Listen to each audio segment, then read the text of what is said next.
نحمده ونصلي ونسلم على رسوله النبي الكريم وعلى آله وأصحابه أجمعين. اللهم صل على سيدنا ومولانا محمد وعلى آل سيدنا ومولانا محمد وبارك وسلم صلاة وسلاما كثيرا كثيرا. توفیق الہی اپنے مرشد پاک کی برکت سے حکیم الامت مجدد الملت حضرت تھانوی رحمۃ اللہ علیہ کے مواعظ کا سلسلہ چل رہا ہے. نقد اللبیب فی عقد الحبیب صلی اللہ علیہ وسلم کے نام سے حضرت کا یہ بات چل رہا ہے، جس میں بات چل رہی تھی کہ آج کل تقریبات میں شہرت کے لیے، ناموری کے لیے پیسہ خرچ کیا جاتا ہے اور ایک دوسرے سے مقابلے بازی ہوتی ہے کہ ایک نے اگر 2 کھانے پکائے تو دوسرا 3 کھانے پکاتا ہے، تیسرا جو ہے وہ 4 کھانے پکاتا ہے، اور اسی کے اندر فضول خرچی، اسراف اور پھر بربادی، مقروض ہونا، یہ ساری خرابیاں. تو اس پر بات چل رہی تھی. فرمایا کہ غرض جو کچھ تقریبات میں کیا جا رہا ہے سب ناموری کے لیے کیا جا رہا ہے، تو اب بتلائیے یہ کیسے جائز ہو سکتا ہے، اور یہ سوال کہاں تک صحیح ہے کہ ان چیزوں میں ناجائز کی کیا بات ہے؟ یہ بالکل غلط ہے. اگر گناہ کی حقیقت سے واقف ہوتے تو ہرگز ایسا نہ سمجھتے. سخن شناس نہ دل بر خطا ایجاست، کہ خطا یہی ہے کہ دوست تم سخن شناس نہیں ہو، یعنی تم بات کو سمجھتے نہیں ہو. تمہاری خطا یہی ہے کہ آدمی کو سخن شناس ہونا چاہیے کہ سامنے والا کیا کہہ رہا ہے، اس کی بات کو سمجھنے والا. گناہ فقط یہی نہیں ہے کہ ڈومنیاں نچائی جائیں، گناہ فقط ڈومنی ہی میں منحصر نہیں. یعنی بہت سے لوگ فضول خرچی کو تو گناہ نہیں سمجھتے کہ ناچ گانا ہوگا تو گناہ ہوگا. تو اس پر حضرت فرما رہے ہیں کہ گناہ فقط یہی نہیں کہ ڈومنیاں نچائی جائیں، گناہ فقط ڈومنی ہی میں منحصر نہیں. یہی تو غلطی ہے. آپ لوگوں نے یہ سمجھ رکھا ہے کہ گناہ فقط 2-3 ہی ہیں، خصوص دل کے گناہ کو تو گناہ ہی نہیں سمجھتے. حالانکہ یہ بات نہیں، گناہ بہت ہیں اور ان میں دل کے بھی بہت ہیں. حضرت جنید بغدادی رحمۃ اللہ علیہ کی حکایت ہے کہ ایک دفعہ نماز پڑھنے مسجد میں آئے، دیکھا کہ ایک سائل سوال کر رہا ہے اور دیکھنے میں بالکل تندرست، خوب ہٹا کٹا، موٹا تازہ، بظاہر نہ کوئی معذوری نہ مجبوری. انہوں نے اپنے دل میں کہا کہ ایسے شخص کو تو سوال کرنا بالکل حرام ہے اور یہ ناجائز کام کر رہا ہے، ہٹا کٹا تندرست بالکل.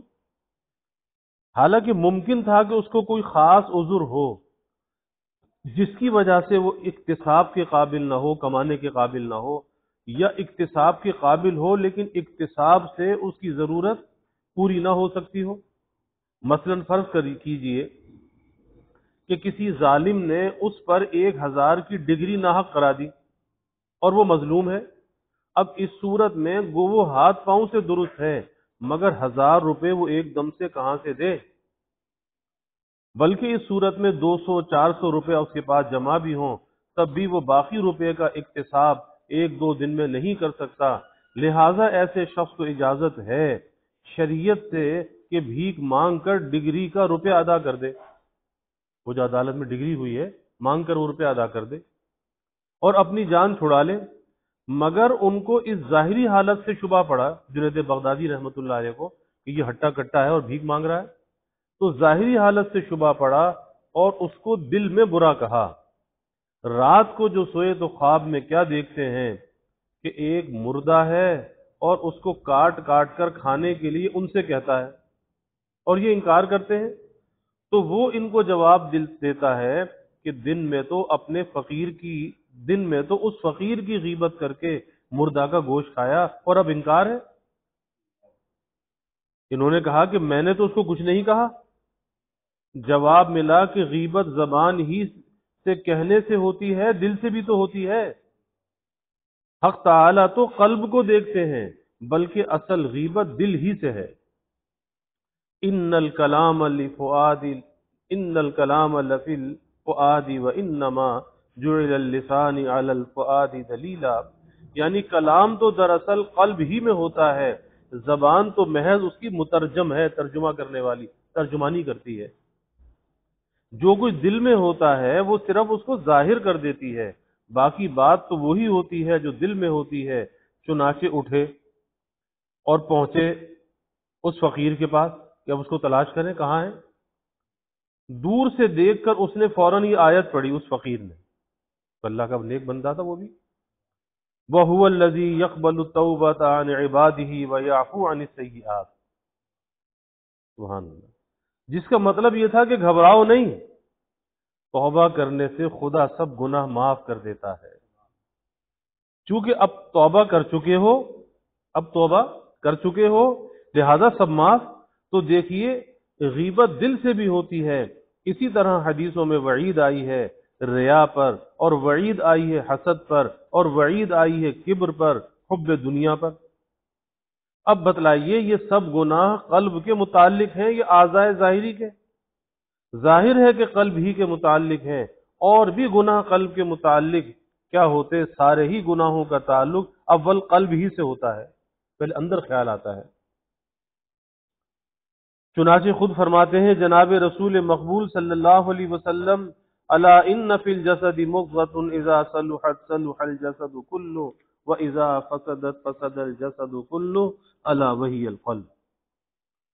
یاد رکھو کہ جسم کے اندر ایک لوتھڑا ہے گوشت کا، اگر وہ سنورا ہوا ہوتا ہے تو سارا بدن سنور جاتا ہے، اور اگر وہ بگڑ جاتا ہے تو سارا بدن بگڑ جاتا ہے۔ یاد رکھو وہ قلب ہے، واقعی قلب ہی کے اوپر دار و مدار ہے صلاح و فساد کا۔ صوفی تو اس کے قائل ہیں، سارے فقہا بھی اس کے قائل ہیں۔ دیکھیے آخر بدون نیت کے نماز ہی صحیح نہیں ہوتی، اور نیت ہی سے ایک نماز سنت ہوتی ہے اور دوسری فرض، یعنی بظاہر تو ایک جیسی ہے، لیکن نیت کی تو سنت ہو گئی، نیت کی تو فرض ہو گئی، اور نیت کا تعلق دل سے ہے۔ مثلاً 4 ہی رکعت سنت میں ہے اور 4 ہی فرض میں ہے، تو اگر سنت کی نیت کر لی تو سنت ہو گئی، اور فرض کی نیت کر لی تو فرض ہو گئی۔ برخلاف اس کے یہ ہرگز نہیں ہو سکتا کہ نیت تو کی جائے سنت کی اور ہو جائے فرض، اور یہ مسئلہ اجماعی ہے کہ اگر محض قلب میں نیت کر کے نماز پڑھ لے تو نماز ہو جائے گی، زبان سے چاہے کچھ بھی نہ کہے۔ لیکن چونکہ ہمارا قلب پریشان رہتا ہے اور ہم کو قلب سے نیت کرنا دشوار ہے، اس لیے فقہا نے احتیاطاً زبان سے بھی نیت کے الفاظ کہہ لینا تجویز کر دیا، ورنہ اگر زبان سے ایک لفظ بھی نہ کہے بلکہ دل میں سمجھے کہ میں ظہر کی نماز ادا کرتا ہوں تو نیت متحقق ہو جائے گی۔ اور نیت وہ چیز ہے کہ خود حضور نبی کریم صلی اللہ علیہ وسلم فرماتے ہیں انما الاعمال بالنیات، کہ سارے اعمال کا دار و مدار نیت کی پر ہے۔ اب بتلائیے فقہا کے نزدیک بھی قلب ہی کے اوپر سارا دار و مدار ہوا یا نہیں؟ نیت وہ چیز ہے کہ اگر ظہر کے وقت میں نیت فرض کر لی تب تو فرض ادا ہوں گے، ورنہ اگر کسی نے 1000 نفلیں بھی ظہر کے وقت میں پڑھ ڈالی مگر اس کے ساتھ فرض کی نیت نہ کی تو اس کے ذمہ فرض موجود ہے، فرض نہیں ادا ہوا، اور جب فرض ادا نہیں ہوا تو عذاب تیار۔ اور حضرت قلب تو وہ چیز ہے کہ حق سبحانہ تعالی جل علا شانہ کے ساتھ معاملے کا سارا مدار اسی پر ہے۔ تو اب یہ کیسے کہا جا سکتا ہے کہ قلب کے متعلق کوئی عمل نہیں؟ خوب سمجھ لیجئے کہ گناہ صرف اعضاء ظاہری ہی کے متعلق نہیں ہے بلکہ قلب کے متعلق بھی ہیں، جیسا کہ بالتفصیل ثابت کر دیا گیا۔ لیجئے ایک جماعت کا تو فیصلہ ہوا، یہ بیان ذرا طویل ہو گیا، لیکن یہ ضرورت تھی اس بیان کی کہ بعض لوگوں کی زبان پر یہ لفظ آتا ہے کہ شریعت کو ہماری شادی اور غمی سے کیا تعلق؟ کہتے ہیں یہ تو ذاتی معاملہ ہے، اس کو شریعت سے کیا تعلق؟ اسی لیے میں نے یہ آیت پڑھی ہے اَيَحْسَبُ الْإِنسَانُ أَن يُتْرَكَ سُدًى، کیا انسان خیال نہیں کرتا کیا انسان خیال کرتا ہے کہ محمل چھوڑ دیا گیا ہے؟ انکار فرماتے ہیں اور نکیر فرماتے ہیں اس خیال پر کہ انسان محمل چھوڑا گیا۔ مطلب یہ ہے کہ ہر چیز کو شریعت سے پوچھو، کہیں وہ جواز کا فتویٰ دے گی اور کہیں عدم جواز کا۔ بہت لوگ مجھ سے پوچھتے ہیں پھر کیا کیا رسمیں کریں اور کیا کیا نہ کریں۔ میں کہتا ہوں کہ بجز ایجاب و قبول کے سب فضول ہے، کچھ نہ کرو۔ اور فرماتے تھے کہ بھئی ایجاب و قبول میں کوئی خرچہ بھی نہیں ہوتا، بالکل مفت ہے۔ تو نکاح ایسی عبادت ہے جو سب سے سستی ہے، اور اس کو مہنگا بنا دیا کہ ایجاب و قبول میں کیا خرچ ہوتا ہے، کچھ بھی نہیں۔ تو بجز ایجاب و قبول کے کچھ نہ کرو، سب فضول۔ اب چاہے مجھے کوئی دیہاتی کہے یا گنوار کہے، جو چاہے کہے، اور دیہاتی تو ہم ہیں ہی، ہمارے جواب تو دیہاتی ہی ہیں، چاہے کوئی برا مانے چاہے بھلا مانے، بھلا بس 100 سونار کی ایک لوہار کی۔ اس جواب پر بعض نے مجھے رائے دی کہ ایسی سختی مناسب نہیں، ایک دم سے ساری رسمیں نہ چھڑاؤ، آہستہ آہستہ چھڑانی چاہیے، رفتہ رفتہ ہی اصلاح ہوتی ہے۔ میں کہتا ہوں کہ مجھے کیوں مقید کرتے ہو؟ مجھ سے یہ کیوں کہلواتے ہو کہ اگر ایک دم سے ساری رسمیں تمہیں چھوڑنا مشکل ہے تو تمہیں اختیار ہے، تم خود رفتہ رفتہ چھوڑو۔ باقی مجھے وہی کہنے دو جو میں کہہ رہا ہوں۔ میں پوچھتا ہوں آخر تمہارا اس میں ضرر ہی کیا ہے؟ اگر میں ایک ایک کر کے منع کروں تو اس میں یہ خرابی ہے کہ فرض کرو آج 10 چیزیں ہیں قابل منع کرنے کے، اور ان میں سے صرف 8 کو منع کیا، اب وہ سمجھیں گے کہ ہم مخاطب صرف انہی 8 کے چھوڑنے کے ہیں۔ خیر بیچاروں نے نفس کو مجبور کر کے ان 8 کو چھوڑا، کل کو 2 کی اور ممانعت کی گئی۔ اب حجت ہوگی کہ لو آج یہ 2 اور بڑھا دی، پھر یہ کہیں گے تو کل تو اجازت دے دی تھی اور آج منع کرتے ہیں، ان کا کیا بھروسہ ہے، خدا جانے کہاں تک یہ سلسلہ جاری ہے۔ یہ خرابی ہے آہستہ آہستہ منع کرنے میں۔ تو مجھے کیوں مقید کرتے ہو؟ میں تو 10 کے 10 ہی کو منع کروں گا، تمہیں اگر ہمت نہ ہو تم ایک ایک 2 کر کے چھوڑ دو، مجھے خواہ خواہ کیوں مقید کرتے ہو؟ تو صاحب میں تو یہی کہوں گا کہ صرف ایجاب و قبول چاہیے، باقی کھلانا پلانا دینا دلانا مجمع کرنا سب واہیات، سب ہی میں خرابی ہے، کسی میں تھوڑی کسی میں بہت۔ اگر بنظر انصاف سے دیکھا جائے تو اکثر تو یہی ہے کہ کھلانا پلانا مجمع کرنا اور دور دراز سے لوگوں کو بلانا اور جوڑے دینا لینا، یہ سب صرف نام و نمود کے لیے ہوتا ہے، نہ کسی کے ساتھ ہمدردی مقصود ہوتی ہے نہ کچھ۔ ہر شخص اپنے دل کو ٹٹول کر دیکھ لے، اگر کوئی کہے کہ صاحب ہم نے تو خوب غور کر کے دیکھ لیا، ہماری نیت تو بالکل ٹھیک ہے، ہم کو تو نام و نمود ہرگز مقصود نہیں، ہمیں تو اس کا وسوسہ بھی نہیں، تو میں اس کی تکذیب نہیں کرتا۔ واقعی بعض خوش نیت بھی ہوتے ہیں، میں خام خواہ ان کو کیوں الزام دوں، اور جو مصالح وہ بیان کرتے ہیں وہ ایک حد تک ٹھیک بھی ہے۔ کہتے ہیں کہ اجی روز روز تو غریبوں سے کہاں ملنا ہوتا ہے، تقریبات میں سب سے ملاقات ہو جاتی ہے، غریبوں کو کھانا پہنچ جاتا ہے۔ ہاں یہ ضرور نیک نیتی ہے، لیکن میں کہتا ہوں اول تو ایسے خالص نیک نیت ہیں کتنے؟ پھر جو ہیں بھی انہوں نے بس ایک مصلحت کو تو دیکھا کہ جی غریب اس بہانے جمع ہو جاتے ہیں کھا پی لیتے ہیں، تو ایک مصلحت کو تو دیکھا، اور ہزاروں مفسدوں پر نظر نہ کی، ہزاروں خرابیوں پر نظر نہ کی، ایک چیز پر تو نظر رہی اور بہت سی دوسری چیزوں سے نظر غائب کر دی۔ تو حضرت سنیے، اس کے واسطے بھی شریعت نے ضوابط و قواعد مقرر کر دیے۔ شریعت کوئی بچوں کا کھیل نہیں ہے، نہایت منضبط اور مکمل قانون ہے۔ اکثر حضرات یہ مصلحتیں بیان کر کر مجھ سے درخواست کرتے ہیں کہ میں ان تقریبات میں کچھ گنجائش نکال دوں۔ صاحب اگر شریعت میرے اختیار میں ہو تو مجھ سے درخواست رعایت کی جائے، لیکن شریعت میرے گھر کی چیز تو نہیں۔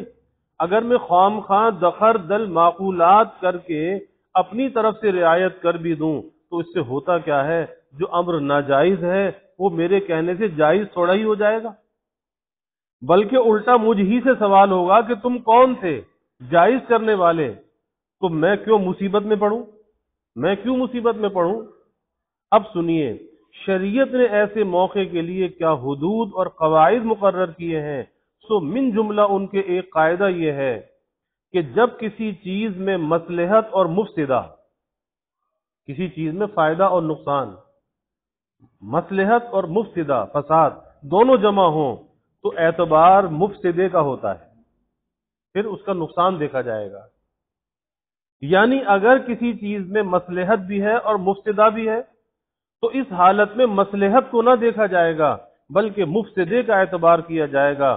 پھر اس کی بھی ایک حد ہے جس کا خلاصہ یہ ہے کہ مصلحت دو قسم کی ہوتی ہے، ایک تو وہ جس کا حاصل کرنا واجب ہو، وہاں تو حکم یہ ہے کہ اس مصلحت کو حاصل کرو اور مفسدے کو روکنے کی کوشش کرو۔ مثلا جماعت میں آتے ہیں نماز کے لیے، لیکن فرض کرو کہ امام ایسا ہے کہ قرآن غلط پڑھتا ہے، یا اور کوئی ایسا ہی نقص ہے جس کی وجہ سے اس کے پیچھے نماز مکروہ ہوتی ہے، تو ہم کوشش تو یہ کریں گے کہ وہ شخص امامت سے معزول کر دیا جائے، لیکن جب تک ہم اس کوشش میں کامیاب ہوں گے اس وقت تک اسی کے پیچھے نماز پڑھتے رہیں گے۔ یہ نہ کریں گے کہ جماعت چھوڑ دیں، کیونکہ جماعت یا سنت موقدہ ہے یا واجب، اس میں علماء کا اختلاف ہے۔ ہمارے علماء حنفیہ نے علماء حنفیہ میں محققین کی یہی تحقیق ہے کہ واجب ہے جماعت، کیونکہ اس کے ترک پر جو وعیدیں آئی ہیں وہ سنت مؤکدہ سے بڑی ہوئی ہیں۔ حضور اکرم صلی اللہ علیہ وسلم فرماتے ہیں کہ میرا جی یوں چاہتا ہے کہ لکڑیاں جمع کراؤں، پھر اذان کہلاؤں اور جماعت کراؤں، پھر دیکھوں کون کون جماعت میں نہیں آتا، جو نہیں آیا ان کے گھر جا کر پھونک دوں۔ ایسی وعید سنت مؤکدہ پر نہیں ہوتی، اسی واسطے ہمارے بہت علماء نے جماعت کو واجب کہا ہے۔ اس پر شبہ کیا ہے بعض ذہین لوگوں نے کہ یہ وعید منافقوں کے واسطے تھی، کہ اہل ایمان کے واسطے، نہ کہ اہل ایمان کے واسطے، کیونکہ منافق ہی جماعت میں حاضر نہیں ہوتے تھے۔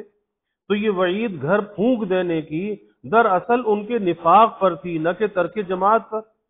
میں کہتا ہوں کہ فہم سے کام لینا چاہیے۔ اول تو اس حدیث میں کوئی قرینہ اس تخصیص کا نہیں، دوسرے ایک اور بھی قاعدہ ہے کہ کفار صرف ایمان کے مکلف ہیں، فروع کے مکلف نہیں، اور اہل ایمان مکلف فروع کے بھی ہیں۔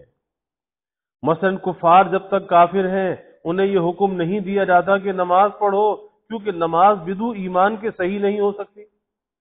تو اگر ان کو حکم دیا بھی جائے کہ نماز پڑھو تو اس حکم سے فائدہ کیا ہوگا، کیونکہ نماز صحیح تو ہونے کی نہیں۔ پھر یہ ایک فضول بات کا حکم ہوا، انہیں حکم دیا جائے گا کہ ایمان لاؤ، بس ایمان لانا تھا۔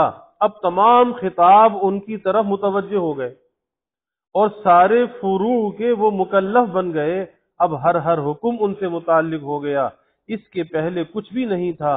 اور اس کی ایسی مثال ہے جیسے کوئی باغی ہو، اس کو یہ خطاب نہیں کیا جائے گا کہ اگر اتنے دن تک کوئی شخص زمین پر قابض رہے تو وہ موروثی ہو جائے گی، سارے احکام کی اس کو تبلیغ نہیں کی جائے گی، بلکہ اس کو سب سے پہلے یہ حکم ہوگا کہ بغاوت چھوڑ دو۔ اس سے پہلے دفعات فوجداری اور دیوانی کے متعلق اس سے کوئی تعرض نہیں کیا جائے گا۔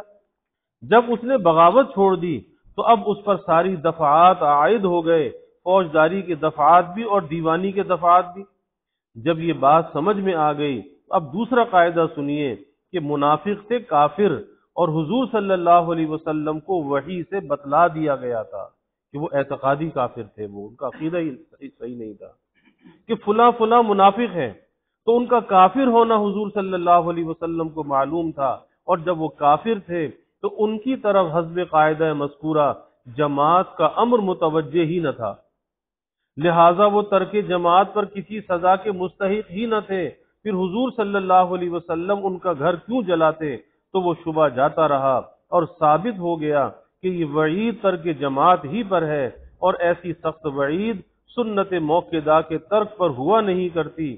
اس واسطے محققین حنفیہ قائل ہوئے جماعت کے واجب ہونے کے۔ بہرحال جماعت خواہ واجب ہو خواہ سنت موقدہ ہے ضروری چیز. تو مسجد میں آنا جماعت کے لیے ایک ایسی مصلحت ہے جو ضروری ہے، مگر اس کے ساتھ یہ مفسدہ مل گیا کہ امام ایسا ہے کہ جس کے پیچھے نماز مکروہ ہوتی ہے. اب یہاں مصلحت بھی ہے اور مفسدہ بھی ہے، مگر مصلحت ہے واجب التحصیل کہ وہ واجب ہے. تو اس صورت میں حکم یہ ہوگا کہ جماعت کو نہ چھوڑو، اس مفسدے کا علاج کرو، یعنی امام کو الگ کرو، مگر الگ کرو خوش تدبیری سے. خوش تدبیری سے فتنہ و فساد کی اجازت نہیں. ایسی باتوں کے لیے لڑنا بھیڑنا نہ چاہیے، کیونکہ لڑنے بھیڑنے کے مفاسد اس کراہت کے مفسدے سے بھی زیادہ ہے. اور اگر اس امام کے الگ کرنے پر قدرت نہ ہوگی تو اس پر عمل کریں گے کہ صلو خلف کل بر و فاجر، یعنی ہر شخص کے پیچھے نماز پڑھ لیا کرو، خواہ وہ نیکوکار ہو یا بدکار. تو یہ حکم تو مصلحت واجب التحصیل کا تھا، اور ایک مصلحت وہ ہے کہ وجوب کا درجہ تو نہیں، وہ درجہ واجب نہیں. جیسے تقریبات میں بہت سے بھائیوں کا آپس میں مل لینا، یا غریبوں کو وقت پر کھانا مل جانا، تو یہ مصلحت شرعاً واجب نہیں، اور اس کے ساتھ مفاسد بہت ہیں، جیسے تفاخر اور ریا اور کیا کیا. اور جہاں ایسی مصلحت جو واجب نہ ہو کسی مفسدے کے ساتھ جمع ہو جائے تو وہاں اس مصلحت ہی کو چھوڑ دیں گے. بلکہ ایسی ایسی ہزار مصلحتیں بھی کسی ایک مفسدے کے ساتھ جمع ہو جائیں گی، ان کو بھی ترک کر دیا جائے گا. تو ہمارے قبضے میں نہیں ہے قانون کہ تمہاری مصالح کی رعایت سے اس میں وسعت کر دی جائے. یہ قانون خدا کا بنایا ہوا ہے. چنانچہ قرآن مجید میں اس قانون پر تصریح موجود ہے. ارشاد ہے حق تعالی کا، یسألونک عن الخمر والمیسر قل فیہما اسم کبیر ومنافع للناس واسمہما اکبر من نفعہما. یعنی پوچھتے ہیں آپ سے خمر اور جوئے کا کہ کیا حکم ہے، یعنی شراب اور جوا. کہہ دیجئے ان میں بڑا گناہ ہے اور ان میں کچھ نفع بھی ہے. گناہ بڑا ہے اور نفع بھی ہے، یعنی ان کا گناہ ان کے نفع سے بڑا ہے.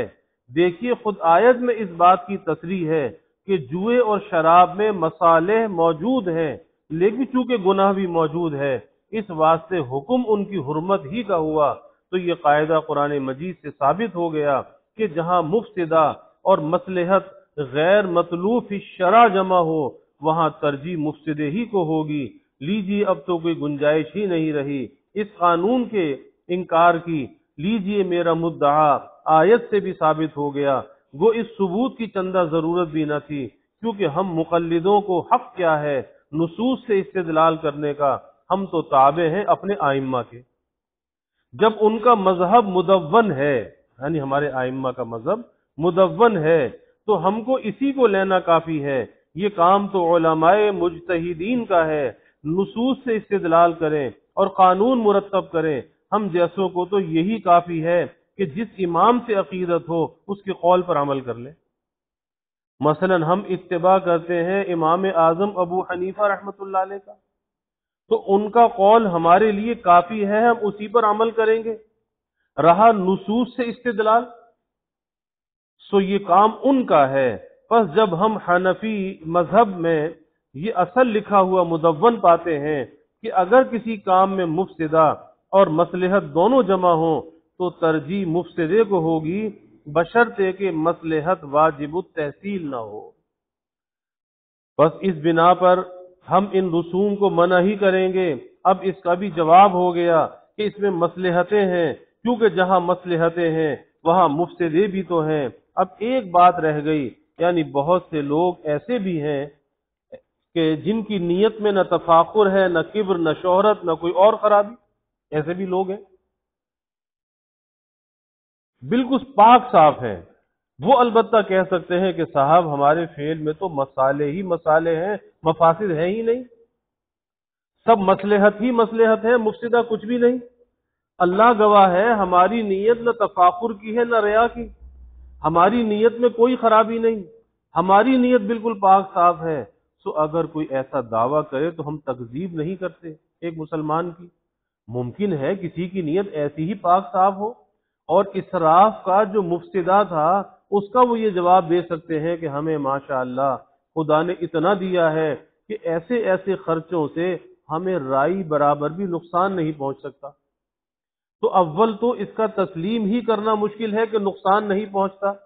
میں اگر آ جاؤں انکار پر تو کہہ سکتا ہوں کہ قرض ہو ہی جاتا ہے، اور میں ثابت کر سکتا ہوں واقعات سے کہ بڑے بڑے لوگ بھی مقروض ہو جاتے ہیں ایسے موقعوں پر، جیسے شادی بیاہ کی تقریبات میں، کیونکہ ہر شخص اپنی حیثیت سے بڑھ کر ہی ان تقریبات میں خرچ کیا کرتا ہے، یوں چاہے گرا نہ سمجھیں اس قرض کو، مگر خیر مجھے قیل و قال کرنا منظور نہیں۔ میں اس کو بھی مانتا ہوں کہ اسراف بھی نہیں ہوتا، بلا ضرورت میں اس بحث میں کیوں پڑوں، مگر ہاں جو بات کہنے کی ہے وہ تو ضرور کہی جائے گی، کیا میں حقائق کو بھی ظاہر نہ کروں؟ سو سنیے، میں نے یہ مانا کہ آپ اپنی نیک نیتی کی بنا پر اس کلیے سے ایک درجے میں بچ گئے کہ جہاں مفسدہ اور مصلحت دونوں جمع ہو جائیں وہاں ترجیح مفسدے کو ہوتی ہے۔ خیر اس کلیے سے تو آپ جیسے تیسے بچ گئے، لیکن حضرت ابھی پیچھا نہیں چھوٹا، ابھی ایک اور کلیہ بھی موجود ہے، اور وہی کلیہ جس کا وعدہ میں اوپر کر چکا ہوں وہ بھی ہماری شریعت ہی کے اصول میں سے ہے، اور قرآن و حدیث سے تائید کیا ہوا ہے، اور وہ یہ ہے کہ ہمارے جس عمل مباح سے کسی دوسرے مسلمان کو ضرر دین کا پہنچے، ہمارے جائز کام سے، مباح کام سے کسی دوسرے مسلمان کو دین کا ضرر پہنچے، ہمارے لیے بھی وہ عمل مباح نہ رہے گا، کیونکہ اس کا نقصان دوسرے کو پہنچ رہا ہے۔ حتیٰ کہ کسی فعل مندوب و مستحب سے بھی، کوئی قابل تعریف کام ہے، کوئی مستحب کام ہے، کسی فعل مندوب و مستحب سے بھی اگر کسی مسلمان کے اعتقادی عمل میں کوئی خرابی پیدا ہو جانے کا اندیشہ ہو تو اس مستحب کو ترک کر دیا جائے گا۔ یہی راز ہے امام اعظم ابو حنیفہ رحمۃ اللہ علیہ کی بعض احادیث پر عمل کو ترک کرانے کا۔ مثلا حدیث میں وارد ہے کہ حضور صلی اللہ علیہ وسلم کی عادت شریفہ تھی کہ جمعے کے دن صبح کی نماز میں الف لام میم تنزیل اور سورہ دہر پڑھنے کی، اکثر حضور صلی اللہ علیہ وسلم کا یہی معمول تھا، چنانچہ شافعیہ اب بھی پڑھتے ہیں، اب تک ان کا یہی معمول ہے، اور امام اعظم ابو حنیفہ رحمۃ اللہ علیہ کہتے ہیں کہ اس کا التزام مناسب نہیں۔ دیکھیے حدیث میں تو وارد، مگر امام صاحب اس کو منع کرتے ہیں کہ ہمیشہ پابندی نہ کرو۔ اصل میں امام صاحب کے اس قول کا حاصل یہ ہے کہ یہ عمل واجب تو ہے نہیں، محض مستحب ہے، اور اس مستحب سے دوسروں کے واسطے ایک خرابی پیدا ہو جاتی ہے۔ اب یہاں اپنا اپنا تجربہ، اپنا اپنا مشاہدہ ہے، نہ ایک کو دوسرے کا رد چاہیے نہ تنقید۔ ممکن ہے امام ابو حنیفہ رحمۃ اللہ علیہ کو تجربہ ہوا ہو اور اس خرابی کا ان کو مشاہدہ ہوا ہو، اور ان کو نہ ہوا اور ان کو نہ ہوا ہو، اس میں ان سے منازعت نہیں ہو سکتی۔ غرض ان کو مشاہدہ ہوا عوام الناس کی کیفیت کا کہ بعض مستحب افعال بھی ان لوگوں کو شبے میں ڈال دیتے ہیں، چنانچہ اس معمول کے متعلق بھی امام صاحب نے سمجھا کہ جب کسی جمعے میں بھی ناغہ نہ ہو اور کبھی اس کے خلاف کرتے نہ دیکھیں تو سمجھیں گے کہ یہ عمل لازم اور واجب ہے، یعنی ہر جمعے کو اس کی جب پابندی ہوگی تو لوگ سمجھیں گے یہ کوئی فرض عمل ہے، کوئی واجب عمل ہے۔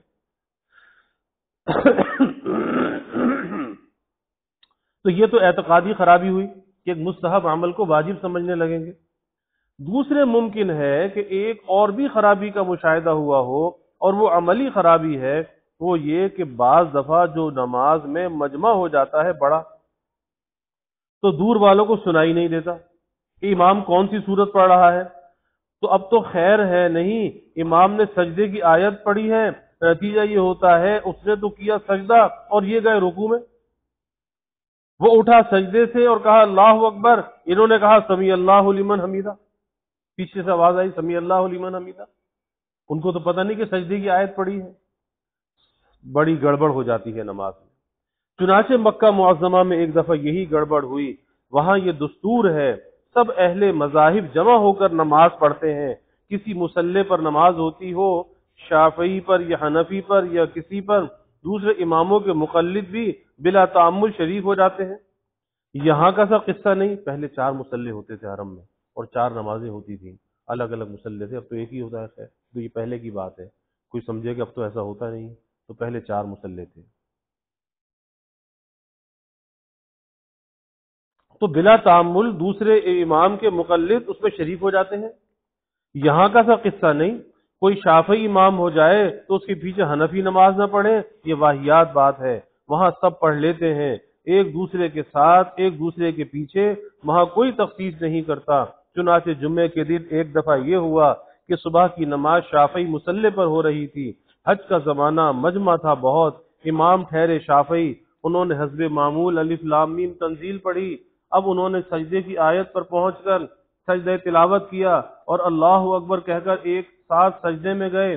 اب جنہیں معلوم نہیں کہ یہ سجدہ تلاوت کیا گیا، وہ سمجھے کہ امام نے رکوع کیا، وہ گئے رکوع میں، امام اٹھے سجدے سے، کہا اللہ اکبر، انہوں نے پیچھے سے کہا سمیع اللہ لمن حمیدہ۔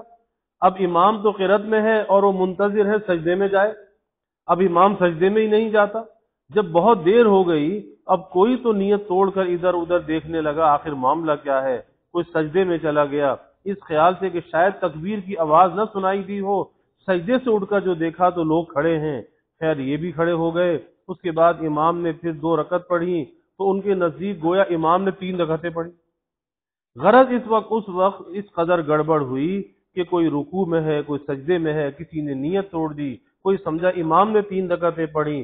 چنانچہ ایک شخص بخارا کے بھی اس جماعت میں تھے، جب وہ لوٹ کر گھر پہنچے تو کہنے لگے ارے میاں، شافعیوں نے تو قرآن و حدیث کے بالکل خلاف عمل اختیار کر لیا کہ مغرب کی طرح صبح کی بھی 3 رکعت پڑھتے ہیں۔ تو آپ نے دیکھا کہ نوبت کہاں تک پہنچی۔ بس امام صاحب نے ایسے ہی واقعات کو دیکھ کر فرمایا کہ جو عمل واجب بھی نہیں اور عوام میں اس کے کرنے سے پڑتی ہے گڑبڑ، تو کیا ضرورت ہے کہ اس کو کیا ہی جائے۔ جیسے بعض لوگ خام خواہ شوق میں، بعض لوگوں کو خام خواہ شوق ہوتا ہے نئی بات کرنے کا۔ اللہ تعالیٰ پہلے دین عطا الحمد للہ رب العالمین والعاقبۃ للمتقین والصلاة والسلام علی اشرف الانبیاء والمرسلین اللهم صل على سيدنا ومولانا محمد وعلى آل سيدنا ومولانا محمد وبارك وسلم ربنا آتنا في الدنيا حسنة وفي الآخرة حسنة وقنا عذاب النار ربنا أتمم لنا نورنا واغفر لنا إنك على كل شيء قدير اللهم أعنا على ذكرك وشكرك وحسن عبادتك اللهم أرنا الحق حقا وارزقنا اتباعه وأرنا الباطل باطلا وارزقنا اجتنابه اللهم إنا نسألك العفو والعافية والمعافاة الدائمة في الدين والدنيا والآخرة والفوز بالجنة والنجاة من النار اللهم إنا نسألك من خير ما سألك منه نبيك سيدنا محمد صلى الله عليه وسلم ونعوذ بك من شر ما استعاذك منه نبيك سيدنا محمد صلى الله عليه وسلم وأنت المستعان وعليك البلاغ ولا حول ولا قوة إلا بالله وجزى الله عنا محمدا صلى الله عليه وسلم ما هو أهله وصلى الله تعالى وسلم على النبي الكريم آمين